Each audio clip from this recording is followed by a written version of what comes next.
बाबा तेरे हवा बिच उड़ती जवानी बाबा डोल छड़ी गली भोले में तेरी शंभू में तेरी हवा बिच उड़ती जवानी बाबा डोल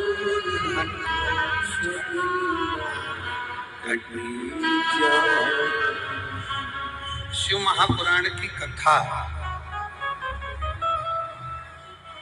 या शंकर भगवान की अविरल भक्ति शिव नाम को, भगवान के नाम को जो एक बार शिव नाम का उच्चारण कर लेता, शिव के शिवालय तक, भगवान शंकर के मंदिर तक एक लोटा जल चढ़ाने के लिए चला जाता, या शिव महापुराण के पवित्र पंडाल में बैठकर जो एक बार शिव महापुराण की कथा को श्रवण कर लेता है, वो दुनिया में फिर कभी भटकता नहीं है। शंकर उसका हाथ पकड़कर उसकी मंजिल तक छोड़ता है। एक शक्कर का डब्बा है, उस शक्कर के डब्बे को छुपा दो, तुम्हारी मर्जी पड़े जहां रख दो, पर चींटी उसको ढूंढ।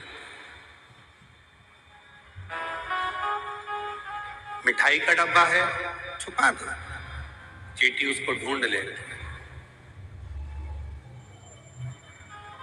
उसी तरह भगवान के नाम लेने वाले को मेरा परमात्मा, शिव नाम को लेने वाले को मेरा शंभू, मेरा नारायण, मेरा राम, मेरा कृष्ण, उनको ढूंढ लेता।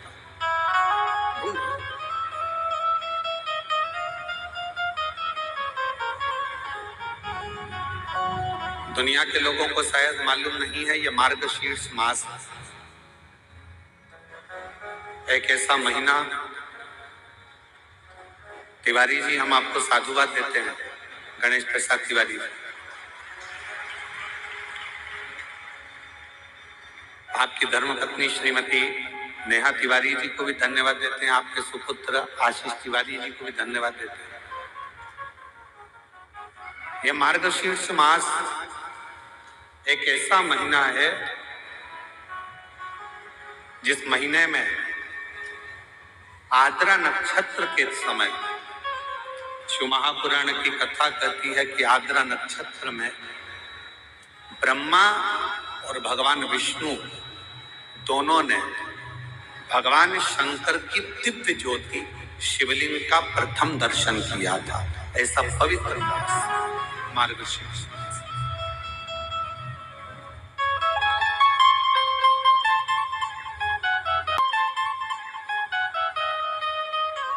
पूरे ब्रह्मांड में सबसे पहला शिवलिंग का दर्शन अगर किसी ने करा तो भगवान ब्रह्मा और भगवान विष्णु। और इसी मार्गशीर्ष मास जिस महीने में आप कथा सुन रहे, इसी मार्गशीर्ष मास के आद्रा नक्षत्र में, और आपको बताते हुए बड़ी प्रसन्नता हो रही है कि वो आद्रा नक्षत्र इसी कथा के बीच में पड़ेगा 9 तारीख को, 9 नवंबर।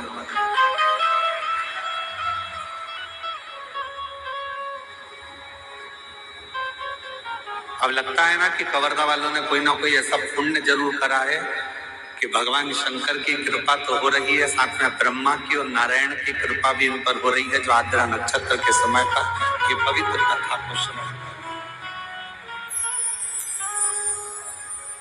शिव महापुराण में तो यहाँ तक वर्णन किया गया है कि यदि मार्गशीर्ष मास के आद्रा नक्षत्र के दिन ब्रह्म मुहूर्त से लेकर शाम को प्रदोष काल तक अगर कोई एक बार भी भगवान शंकर के शिवलिंग का दर्शन कर लेता है तो उसकी जिंदगी में उसने कितने भी व्रत करे, उपास करे, उन व्रतों में, उन उपासों में अगर कोई त्रुटि रह गई, कोई गलती हो गई, कोई यज्ञ करा, अनुष्ठान करा, साधना करी, तप करा, व्रत करा, दान करा, पुण्य करा, सत्कर्म करा, उसमें अगर कोई त्रुटि रह जाती है, कोई कमी रह जाती है,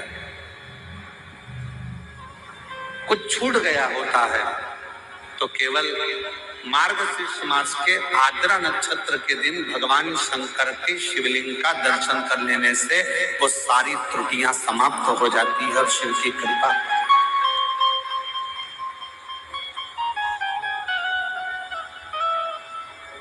अब कितनी बड़ी कृपा है भगवान शंकर की कि ये 5 दिन की जो कथा है 6 तारीख से 10 तारीख तक जो हो रही है 5 दिन की कथा, उसमें बीच में 9 तारीख पड़ रही है और उस 9 तारीख को मेरे शंकर भगवान की कर्म नहीं कर पाता।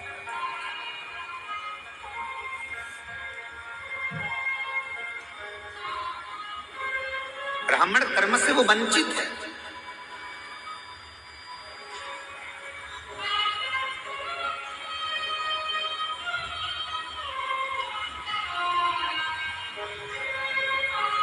शिव महापुराण की कथा कहती है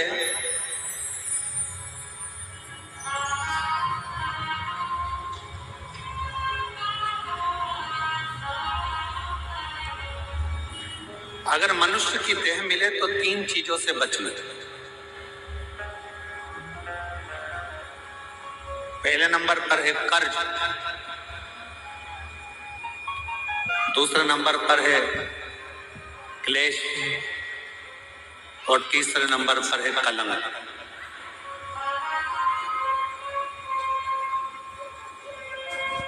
यदि संसार में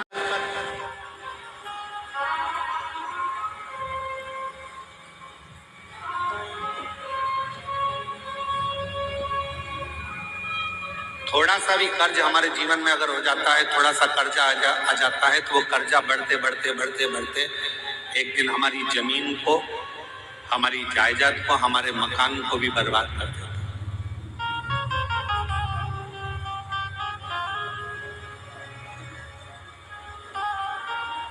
मेरे छत्तीसगढ़िया रहवासियों से पहले भी निवेदन करा था भिलाई में, और आज फिर छत्तीसगढ़िया के रहवासियों से निवेदन करूंगा, मेरे छत्तीसगढ़ के रहवासियों से कहूंगा कि अपनी जमीन को बेचकर शहर जाने का प्लान मत बनाओ, बल्कि अपनी गांव को इतना उज्जवल बनाओ कि शहर का आदमी भी तुम्हारे गांव को देखने के लिए पहुंचे।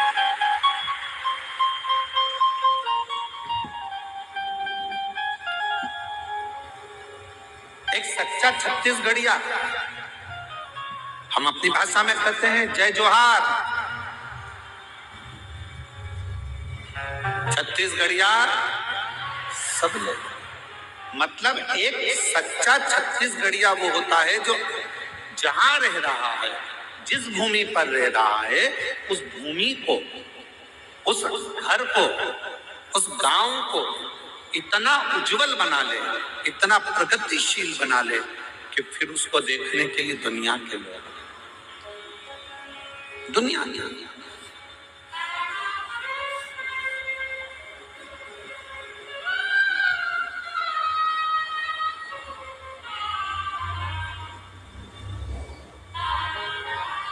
यहाँ जितने छत्तीसगढ़ के मेरे जीजी जीजा बैठे हैं, आप सब कोई साधारण नहीं हो। जितने भी बैठे हो, आप भगवान श्री राम जी के नाना जी और नानी जी हो।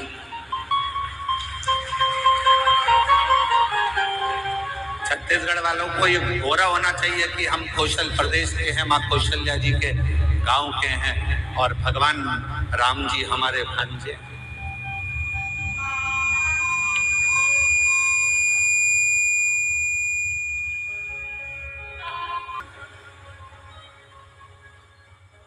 शिव भक्त को शिव महापुराण की कथा कर रही है, संसार के रहवासियों को 3 चीजों से बचना चाहिए। पहले नंबर पर है कर्जा, दूसरे नंबर पर है क्लेश, तीसरे नंबर पर है कलंक। ये 3 चीजें जब व्यक्ति के जीवन में अगर हो जाती है तो पूरा जीवन बर्बाद हो जाता है, पूरा। पहला बच्चों कर्ज से।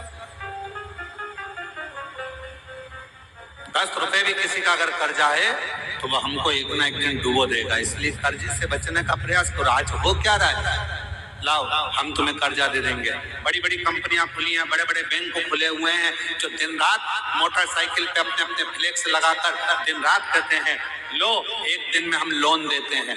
गाड़ी पर लोन ले लो, मकान पर लोन ले लो, जमीन पर लोन ले लो, लोन ले लो, लोन ले लो, पैसा ले लो, पैसा ले लो। आज क्यों देने को तैयार बैठे? वो चाहते हैं कि आप थोड़ा सा लोन लोगे, धीरे धीरे वो चुका नहीं पाओगे तो एक दिन तुम्हारी जमीन भी चली जाएगी, मकान भी चले जाएगा, और मालूम पड़ा एक दिन जो रखा हुआ धन है वो पूरा बर्बाद हो जाएगा। समझ की जरूरत है। लोन देने वाली कंपनियां बढ़ गई, लोन लेने वाले बढ़ गए, और अब समझ की जरूरत है कि हमको ना कर्ज लेना है, ना हमको क्लेश में रहना है, और ना हमको कलंक में रहना है। हमें तो शंकर भगवान की अविरल भक्ति में रहना है, शिव की। कर्ज से थोड़ा सा बचे, थोड़ा सा बचे।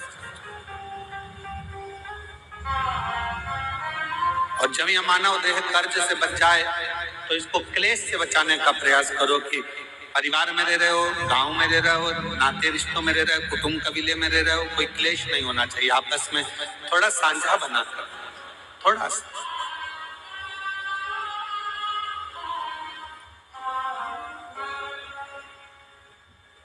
आप सबको मालूम है महीने में 2 एकादशी आती है तो 2 प्रदोष आती है। कभी किसी से पूछो कि भगवान शंकर का यह अविरल त्योहार प्रदोष का व्रत क्यों आता है? क्यों भगवान शंकर की आराधना प्रदोष के दिन करी जाती है? क्यों?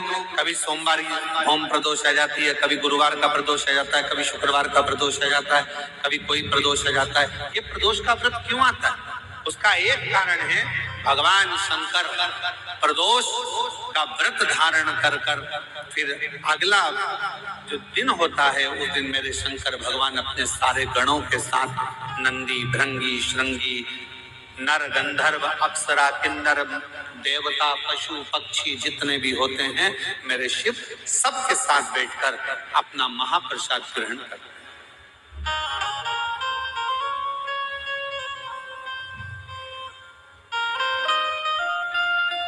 साथ बैठने पर हमारा क्लेश समाप्त होता है।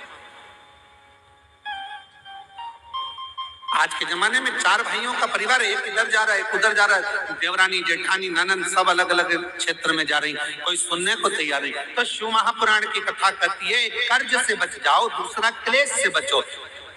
हफ्ते में, महीने में एक दिन ऐसा बनाओ जिस दिन मेरे घर के पूरा परिवार एक जगह पर एकत्रित हो, भोजन करें, साथ बैठे, साथ बैठकर अपने परिवार की चर्चा। हम ये भी नहीं कहेंगे कि तुम किसी भी परमात्मा की आराधना करो कि साधना की आराधना, आप तो साथ बैठो, अपना मनन चिंतन करो कि हमें अपने घर को कैसे संवारना, हमें अपने परिवार को कैसे संवारना, हमें अपने बच्चों को उच्च शिक्षा कैसे देना, हमें अच्छी चिकित्सा कैसे देना। हम कहीं आडंबर में तो नहीं फंस रहे, हम कहीं गलत जगह पर तो नहीं फंस रहे। आडंबरों से मुक्त कैसे करें? आज थोड़ी सी बीमारी आती है और लोग भटकना चालू कर देते हैं, यहाँ जा रहे हैं, वहां जा रहे हैं, तबीयत खराब हो गई तो यहाँ जाओ, वहां जाओ। हमने जब से शिव महापुराण की कथा बाकी है, एक बात हमेशा कही है कि सबसे पहले अगर शरीर में कष्ट है तो अपने गांवों के प्राथमिक चिकित्सा केंद्र में जाओ, उसके बाद फिर शहर के हॉस्पिटल में जाओ, फिर शहर के हॉस्पिटल से जिले के हॉस्पिटल में जाओ, फिर जिले के हॉस्पिटल से फिर कोई बड़ी सिटी के कोई हॉस्पिटल में जाओ। कहीं भटको ना, जरूरी है। बड़े हॉस्पिटल में कब जाना, जब पहले छोटे हॉस्पिटल में जाना।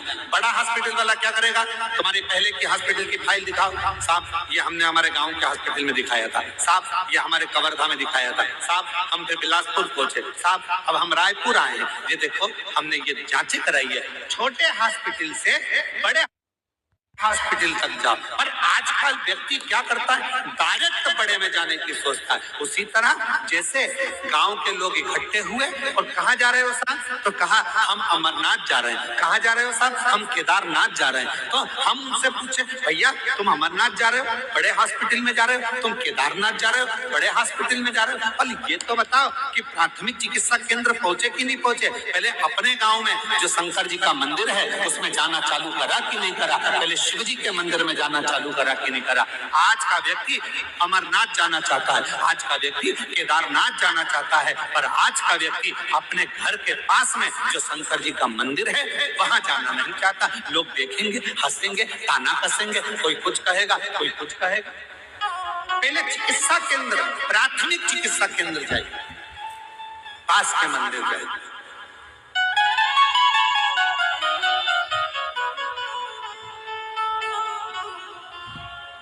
और जब आप प्राथमिक चिकित्सा केंद्र में जाएंगे तो बड़े हॉस्पिटल तक पहुंचने की जरूरत नहीं पड़ेगी, ये निश्चित।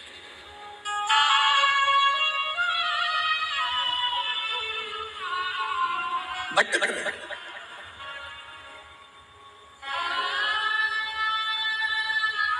कर्ज से बचो, क्लेश से बचो। हफ्ते में एक दिन ऐसा बनाओ कि हमारा घर, हमारा परिवार, हम सब बैठे भगवान शंकर प्रदोष का जब आनंद करते हैं तो भगवान शिव सारे नंदी भृंगी श्रृंगी गण जितने भी हैं, देवता किन्नर गंधर्व जितने भी हैं, सबको एक साथ लेकर बैठते हैं, सबको एक साथ लेकर प्रसाद ग्रहण करते हैं। प्रसाद एकजुटता, क्लेश। और तीसरे नंबर पर कहा कलंक से बचे।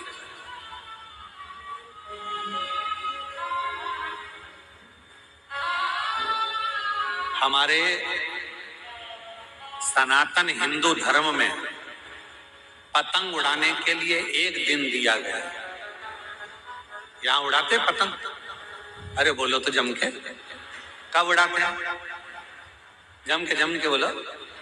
मकर संक्रांति में। हमारे सनातन धर्म में, हिंदू धर्म में पतंग उड़ाने के लिए एक दिन दिया है,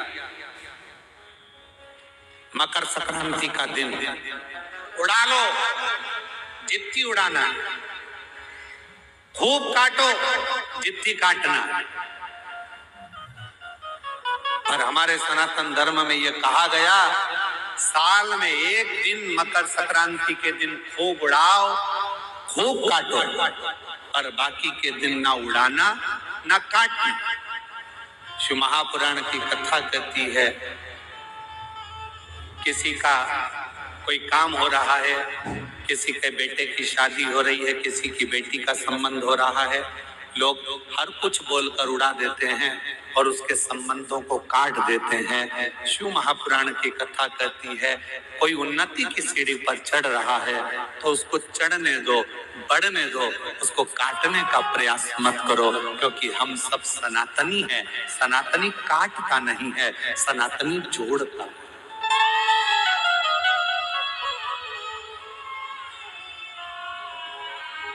सनातनी कभी काटने का काम नहीं करेगा, सनातनी जोड़ने का काम, वो जोड़ता। इसलिए वर्ष में एक दिन दे दिया गया मकर संक्रांति का दिन कि खूब उड़ाओ, खूब काटो। तुम्हें जितनी पतंग उड़ाना है उतना उड़ाओ, जितनी तुम्हें काटना काटो। और बाकी के दिन किसी का संबंध हो रहा है, बेटे की शादी हो रही है, बेटी का संबंध हो रहा है, कोई पढ़ने के लिए जा रहा है, एजुकेशन करने के लिए जा रहा है, कोई नौकरी करने के लिए जा रहा है, हम काटते जाते हैं। तेरे बस का नहीं है, तुझसे नहीं बनेगा, तू इंजीनियरिंग नहीं कर पाएगा, तू डॉक्टर नहीं बन पाएगा, तू ये नहीं कर पाएगा, तू वो नहीं कर पाएगा। बल्कि उसको हिम्मत दो, तो हमारे गांव का है, हमें विश्वास है कि एक ना एक दिन तो इंजीनियर बनकर रहेगा, एक ना एक दिन तो डॉक्टर बनकर रहेगा, एक ना एक दिन तो कलेक्टर बनकर रहेगा। ये उसको विश्वास दो, उसको बल दो, उसको शक्ति दो, उसको दृढ़ता बनाओ, तो वो उन्नति करेगा।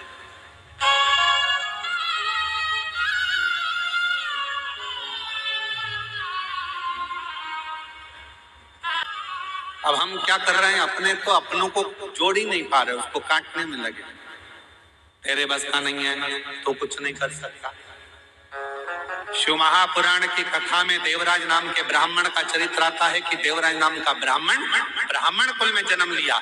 जो मिला उसको उसने कहा तेरे जैसा पापी नरक में गिरेगा, तू ऐसा करेगा तू नरक जाएगा, तुझे कीड़े पड़ेंगे, तुझे शरीर ऐसा हो जाएगा, क्योंकि तू कभी भगवान के मंदिर नहीं गया, कभी शिवालय नहीं गया, कभी देवालय नहीं गया, तूने कभी भगवत भजन नहीं करा, कभी स्मरण नहीं करा।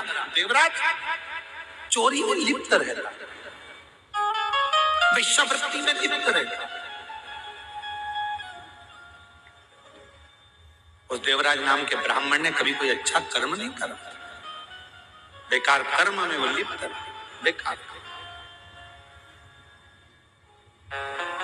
अब जरा विचार करिए,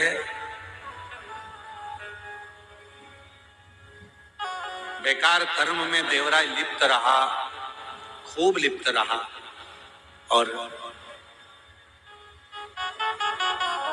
उसकी जो माता जी थी, उसकी जो माँ थी, वो भगवान की परम उपासक थी। उनकी जो माँ है वो भगवान की परम उपासक, शिव की साधना, शिव की आराधना, शिव की उपासना वो करती। और हुआ क्या, यदि अपने घर का एक व्यक्ति भी अगर शंकर जी को एक लोटा जल चढ़ा रहा है तो ये मानकर चलना उस घर के 71 पीढ़ी कभी गलत मार्ग की ओर नहीं जाएगी, वो सतमार्ग की ओर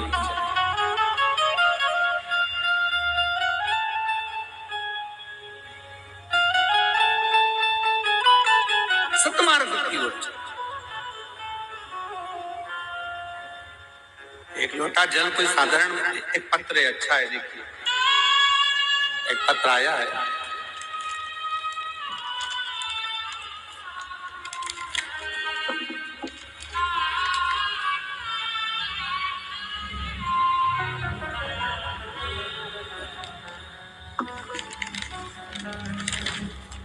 एलईडी पर और आस्था चैनल पर ये पत्र चलेगा। आप लोग एलईडी पर भी पढ़ सकते हैं और आस्था चैनल पर भी इस पत्र को पढ़ सकते हैं।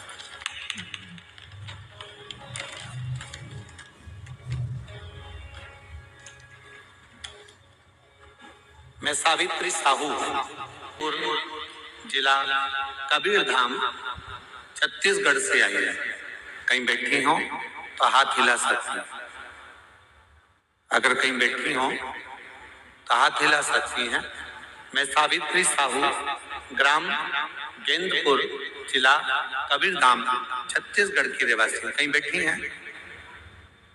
अच्छा, आपकी आ जाइए, बेलपत्र लेकर जाइए, आ जाओ। गुरुदेव, बाबा की महिमा का मैं क्या गुणगान करूं? भगवान भोलेनाथ तो करुणा सागर है। मई 2025 में मेरी तबीयत अचानक से बहुत ज्यादा खराब हो गया। पहले गले के अंदर दर्द चालू हुआ, फिर उसके बाद गले में फोड़े होने लगे।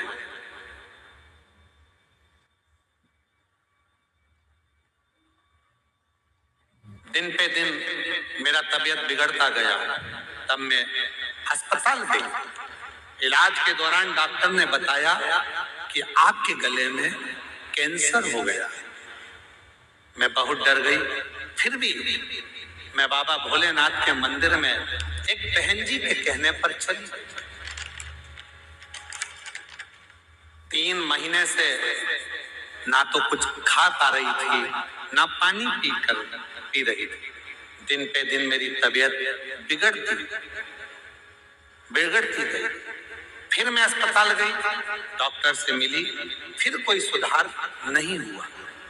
जब सुधार नहीं हुआ उसके बाद मैंने विश्वास करा बाबा भोले बाबा पर, और बाबा के मंदिर जाती, प्रतिदिन मंदिर जाती और जल चढ़ाती रहती।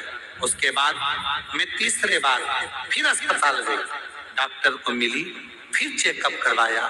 तब चेकअप कराने पर मालूम पड़ा कि मेरी रिपोर्ट पूरी नॉर्मल आ गई है, नॉर्मल बताया। डॉक्टर तो हैरान रह गए, क्योंकि डॉक्टरों ने ऑपरेशन के लिए मना कर दिया था। उसके बाद 3 महीने बाद फिर से गले में दर्द चालू हो गया।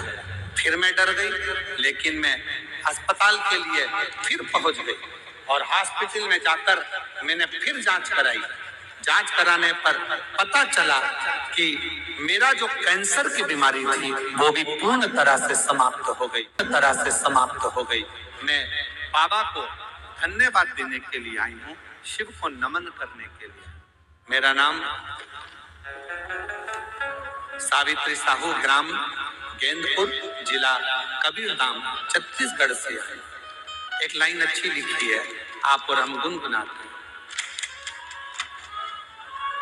हम तो बाबा के भरोसे चलते हैं, हम तो बाबा के भरोसे चलते हैं। ये दुनिया वाले चलते, ये दुनिया वाले चलते, हम तो बाबा के भरोसे चलते हैं, हम तो बाबा के भरोसे चलते हैं। एक विश्वास शिव के प्रति, शंकर के प्रति, भगवान शंकर की दृढ़ता के, एक लोटे जल के लिए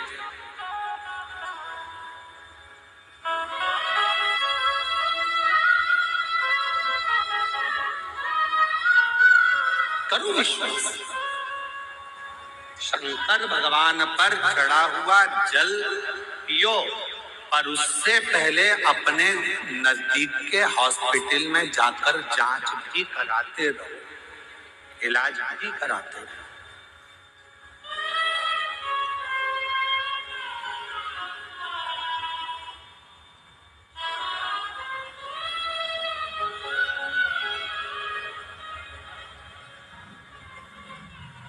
शिव की आराधना के साथ में अविरल भक्ति को धारण करना जरूरी है। क्या करते हैं शिव? भगवान शंकर करते क्या? आपके गांव में अगर शंकर जी का कोई मंदिर है, शंकर जी का होटला है, शिव जी को एक लोटा जल चढ़ा रहे हो, शिव करेंगे क्या?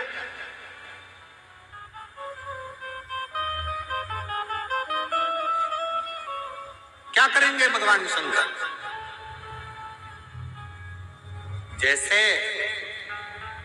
आप अपने पल्लू में रुपये को बांध कर रखते हो, पैसे को बांध कर रखते हो, वो पैसा जब जरूरत पड़ती है तब पल्लू को खोला, पैसा निकाला, पर्स को खोला, पैसा निकाला, काम लिया, दिया, वापिस बांध लिया। उसी तरह शिव जी को एक लोटा जल चढ़ाते रहो। शंकर जी के मंदिर में अगर एक लोटा जल, शिवलिंग पर एक लोटा जल चढ़ाते रहोगे तो वो जल चढ़ा हुआ तुम्हारा पुण्य एक ना एक दिन जब तुम्हारी दुख की घड़ी आएगी तब देव अधिदेव महादेव पर चढ़ा हुआ जल वहां काम आ जाएगा, उस स्थान पर।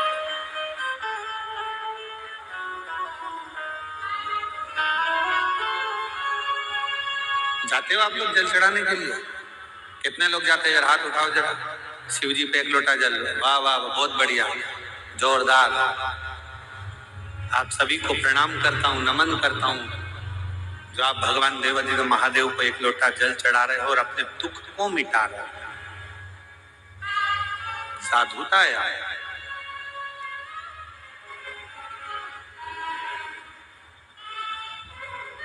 भटकन से दूर। देवराज नाम के ब्राह्मण को अपशब्द पर अपशब्द कहे गए। ये तो वेश्यावृत्ति में लगा रहता है, जुआ में लगा रहता है, गलत काम में लगा रहता है, गलत संगत में लगा रहता है, गलत कार्य में लगा रहता है। बार बार देवराज नाम के ब्राह्मण को बार बार कहा गया कि ये गलत कार्य में लगा रहता है, पर देवराज नाम का ब्राह्मण माना गलत संगत में लगा हुआ है, गलत कार्य में लगा हुआ है, वेश्यावृत्ति में लगा हुआ है, जुए में लगा हुआ है, मदिरापान में लगा हुआ है, मांसाहार में लगा हुआ है, पर उसकी जो माता जी थी, देवराज नाम के ब्राह्मण की जो माँ थी, वो शंकर के मंदिर में एक लोटा जल चढ़ाती, शिव के मंदिर में झाड़ू लगाती, बुआरी लगाती, सफाई करती, मंदिर को साजो संवारती, मंदिर का श्रृंगार करती, और वो जल आज काम आता।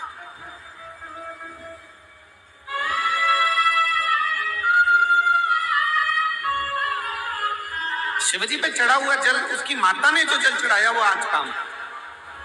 और कब काम आया?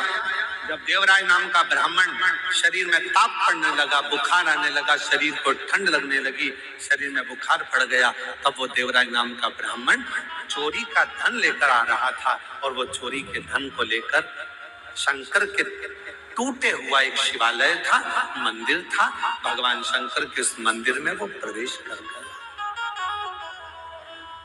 मंदिर में प्रवेश कर, शरीर में ताप पड़ रहा है, बुखार आ रहा है, ठंड लग रही है उसको, क्या करे? मंदिर में एक दीवार के किनारे पर जाकर छुप कर बैठ गया, क्योंकि शरीर में ताप पड़ रहा था, बुखार।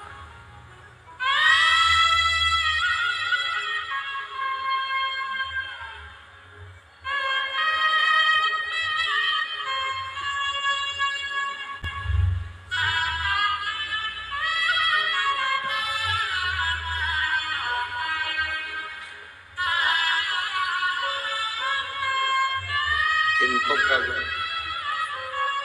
ठीक है,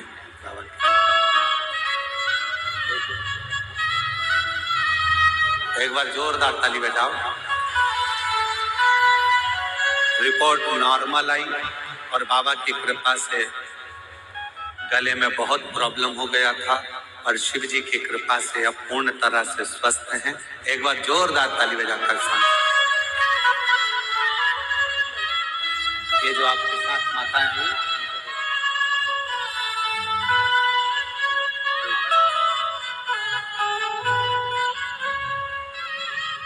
और तेरी कृपा का आता है, आप लोगों को आता है? जरा बोलो जरा, तेरी कृपा का।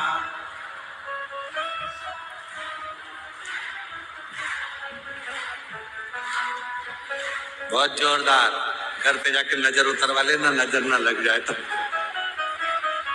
तेरी कृपा का क्या है भरोसा, कब किस पर हो गया, जरा सी हम पर कर दो, जरा सी हम पर कर दो। जिस पर भी हो गई तेरी कृपा करुणा, वो बहुबार हुआ,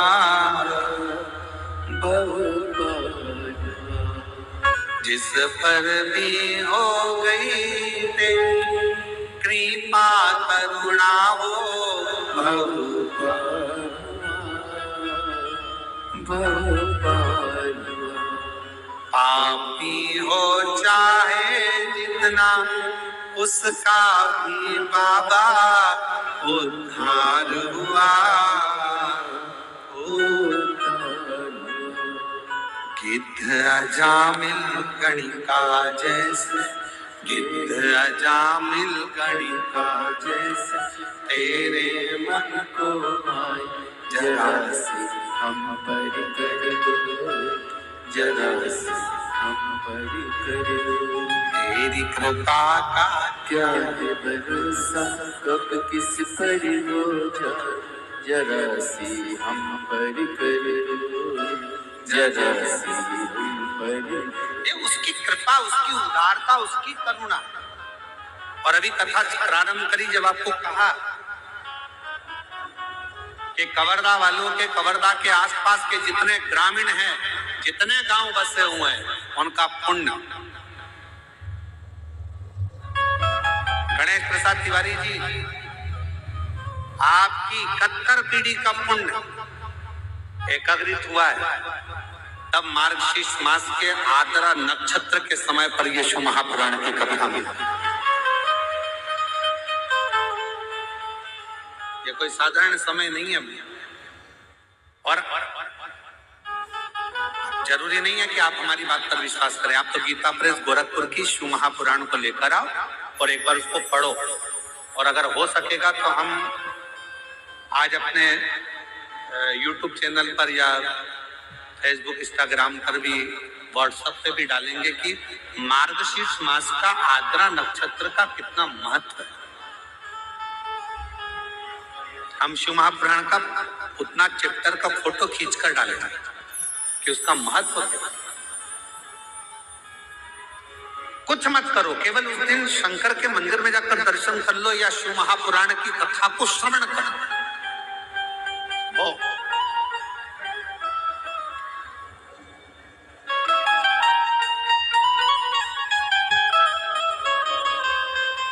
देवराज नाम का ब्राह्मण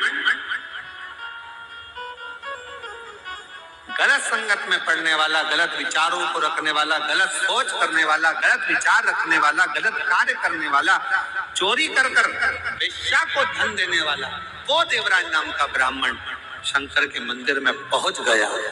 किस कारण से? कोई पूर्व का उसका पुण्य था, कोई पूर्व का उसका सत्कर्म था। किस कारण से वो शंकर के मंदिर में पहुंचा? शिव महापुराण की कथा कहती है शंकर भगवान की कथा में, शिव महापुराण में और शंकर के मंदिर तक वही पहुंचता है जिसके संबंध भगवान शंकर से पुराने होते हैं, वो शिव के नजदीक तक, जिसके संबंध पुराने।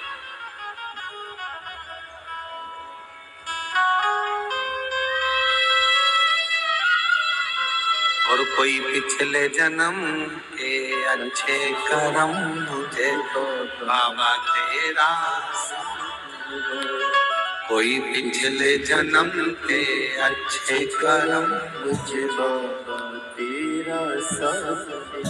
जहाँ सारी दुनिया झुकती, जहाँ सारी दुनिया झुकती है, मुझे वो आली दरबार में।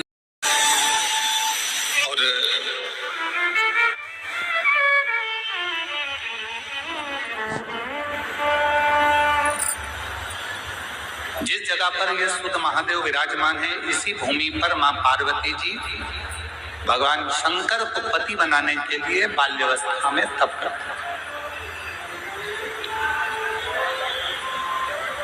अम्मा जगतजननी, अम्बा जगदम्बा की तपस्या वहां चलती रहती है।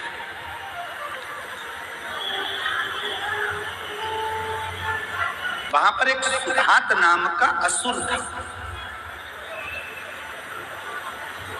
और वो सुधात नाम का जो असुर था, जब मां जगतजननी तप करती थी तो सुधात उस स्थान पर आता था और मां जगतजननी के तप का दर्शन करता। वो शिव को नहीं जानता, वो भगवान शंकर का स्मरण नहीं करता, वो ना शिव को जानता था, ना शंकर का भजन करता था, ना शंकर का स्मरण करता था, ना शंकर का मंत्र जाप करता था, ना शंकर जी का गुणगान करता था। वो सुधात असुर केवल जहां पर पार्वती जी बैठकर तप करती थी, उस भूमि पर आकर पार्वती जी को देखता।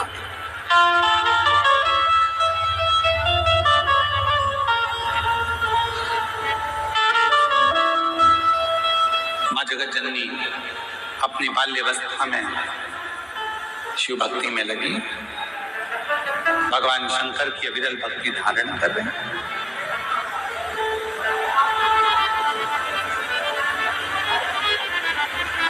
अविरल भक्ति में मां जगतजननी खोई। अब सुधात ने एक बार विचार करा, सुधात असुर ने विचार करा कि ये है कौन। तब स्मरण करके उसने पता करा कि ये हिमालय राज की बेटी पार्वती है, और बालू मिट्टी का शिवलिंग बनाकर, बालू का शिवलिंग बनाकर, मिट्टी का शिवलिंग बनाकर शंकर जी की आराधना कर, शिव की आराधना, भगवान शंकर की अविरल भक्ति को धारण कर। पार्वती जी को नहीं मालूम कि मुझे कौन देखता है, पार्वती जी तो अपने भजन में लीन रहती हैं, शिव की भक्ति में डूबी रहती हैं। श्री शिवाय नमस्तुभ्यं, श्री शिवाय नमस्तुभ्यं, श्री शिवाय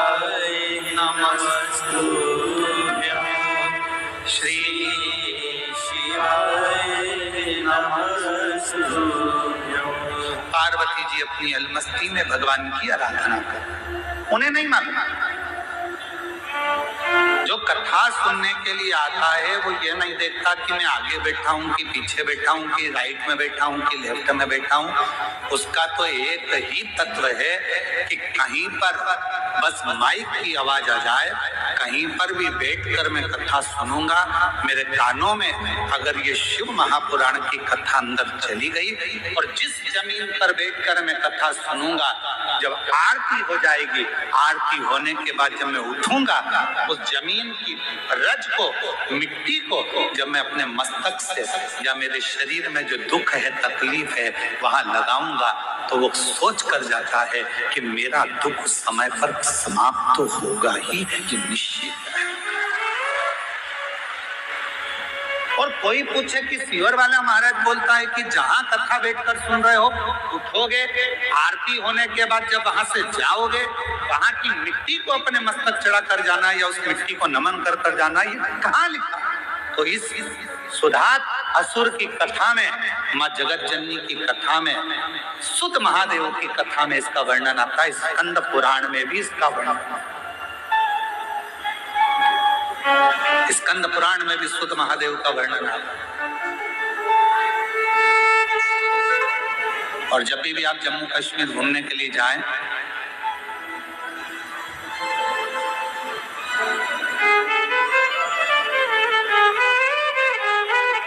तो सुत महादेव का दर्शन करने जरूर जाएं। जम्मू से 130 किलोमीटर की दूरी सुत महादेव।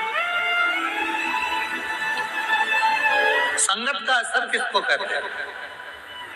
जहां बैठकर आप भगवान शंकर के विरल भक्ति को धारण कर रहे हो, जहां बैठकर भगवान शंकर का मंत्र जाप कर रहे हो, जहां बैठकर शिव नाम ले रहे हो, जहां बैठकर भगवान शंकर का गुणगान कर रहे हो, उस मिट्टी की मूलता कितनी है? उस मिट्टी की एक एक पत्र अच्छा है।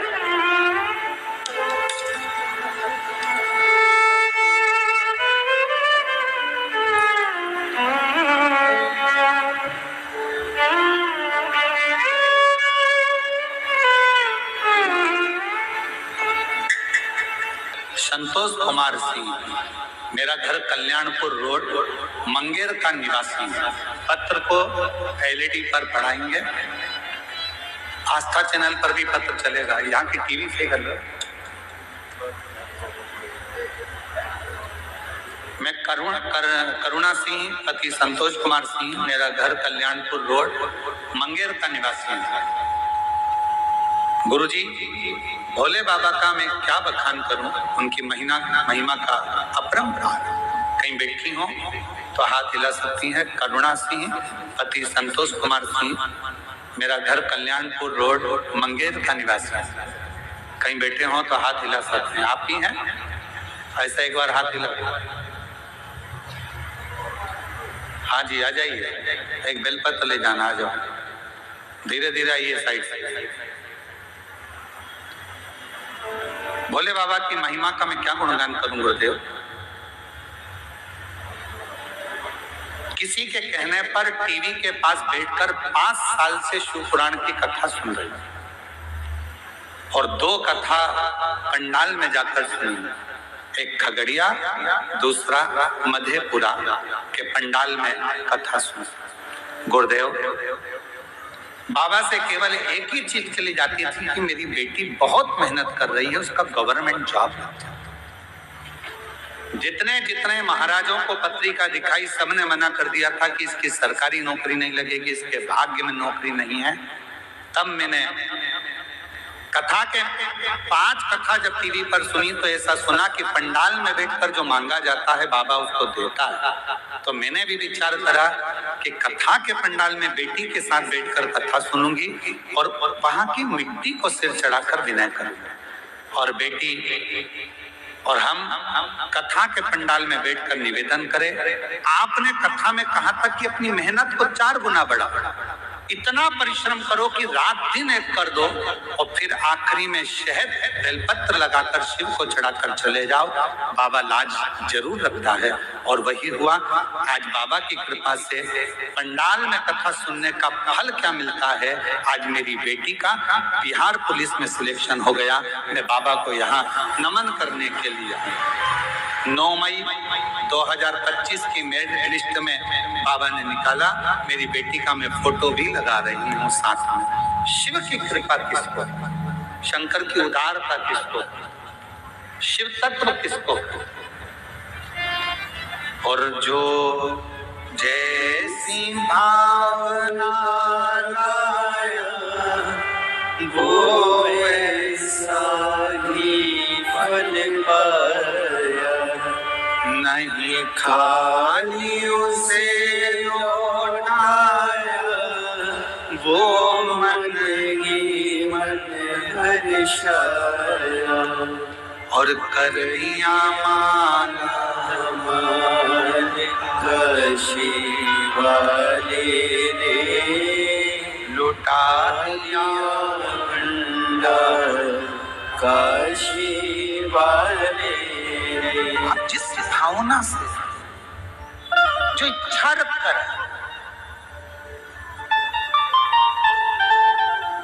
शुद्ध महादेव की कथा कर रहे, सत्संग, अच्छी संगति, बुरी संगति का असर कैसे होता है, संगत का असर कैसे होता है, ये महादेव की कथा बताती। पार्वती जी बैठकर भगवान शिव की आराधना करती हैं, साधना करती हैं, और माँ पार्वती जी जब भगवान देवादिदेव महादेव की आराधना साधना कर कर उठ जाती हैं। आज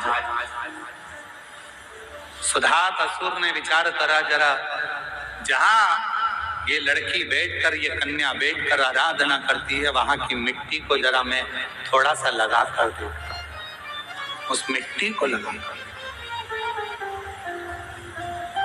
कितना फल है मिट्टी का, जरा ध्यान दीजिएगा। जरा जहां बैठकर आप कथा सुन रहे हो, 7 दिन शिव महापुराण की कथा जहां चल रही है, उस भूमि का, उस मिट्टी का कितना प्रभाव, कितना फल उसमें, जरा विचार। सुधात असुर जहां पार्वती जी बैठकर भगवान शिव की आराधना कर रही थी, वहीं पर उस मां पार्वती जी के उठने के बाद वहां की मिट्टी को सुधात असुर ने अपने तन पर लगाया, अपने तन पर। और जैसे ही सुधात असुर ने अपने तन पर लगाया, उसको कुछ परिवर्तन सा लगा,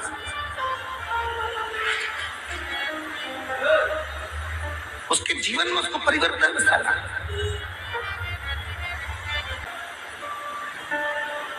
क्या मिलेगा, कैसे मिलेगा, क्या प्राप्त होगा, कब प्राप्त होगा और कैसे प्राप्त होगा, ये शिव जाने। सुधात असुर ने नियम बना लिया कि अब ये कन्या जब तप कर कर उठेगी, साधना कर कर उठेगी, ये कन्या जब भगवान शंकर का पार्थिव पूजन कर कर उठेगी, तो वहां की मिट्टी को मैं जहां बैठूंगा वहां रखूंगा, जहां सोऊंगा वहां रखूंगा, और उस मिट्टी का संग उसके जीवन में होने लगा, उस मिट्टी का संग।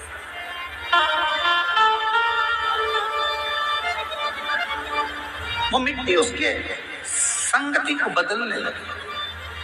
संगत का असर किसको कहते हैं?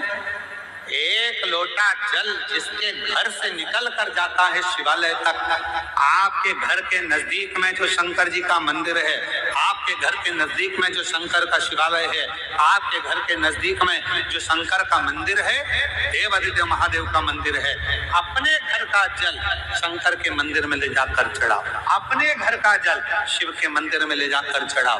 पहले आप लोग मंदिर का जल उठाकर मंदिर में चढ़ाते थे, पर अब दुनिया के लोगों को मालूम पड़ गया कि अपने घर की दशा यदि महादेव को बताना है, तो जैसे सुदामा चावल लेकर कृष्ण जी के पास गए थे, उसी तरह आप भी अपने घर का जल लेकर शंकर जी के पास जाओगे, तो वो जल से तुम्हारा कल जरूर बदलेगा। बोल बम का नारा है, सारी समस्या का हल श्री शिवाय।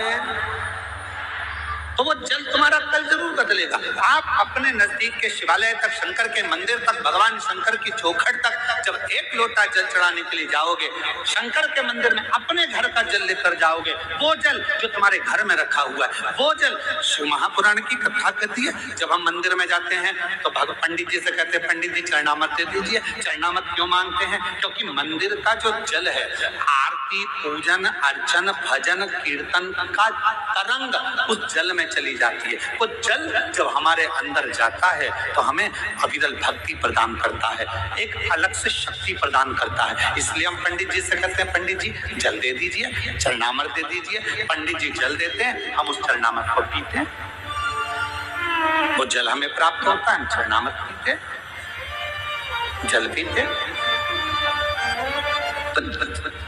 आखिर लोग पूछते हैं, महाराज जी एक लोटा जल सारी समस्या का हल, ये कैसे हो सकता है? उसका एक कारण है, मंदिर में रखे हुए जल को जब ब्राह्मण देवता पंडित जी हमारे हाथ में चरणामत जान कर देते हैं, उस जल को हम पीते हैं तो हमारी अकाल मृत्यु जैसे टलती है, अकाल मृत्यु का हरण हो जाता है। उसी तरह जब हमारे घर में मटके में, हंडे में, पानी की टंकी में जो पानी भरा रहता है, जल भरा रहता है, और हम एक लोटा जल उसमें से भर कर लेकर जाते हैं, तो दिन भर हमारे घर में जो चर्चा होती है, दिन भर हमारे घर में जो तकलीफें होती है, दिन भर हमारे भीतर जो दुख तकलीफ होती है, हमारे मन की बात हमारे घर के पानी के हंडे में, तरंगों में चली जाती है। और जब हम लोटा भरकर जल शिव को चढ़ाते हैं तो शंकर जी हमारे उस जल से समझ जाते हैं कि इसको तकलीफ कितनी है, और बाबा दुख मिटाना प्रारंभ कर देते हैं। बाबा कष्ट मिटाना प्रारंभ, इसको दुख कितना है, तकलीफ कितनी है, कष्ट कितना। और शंभु शरण पड़ी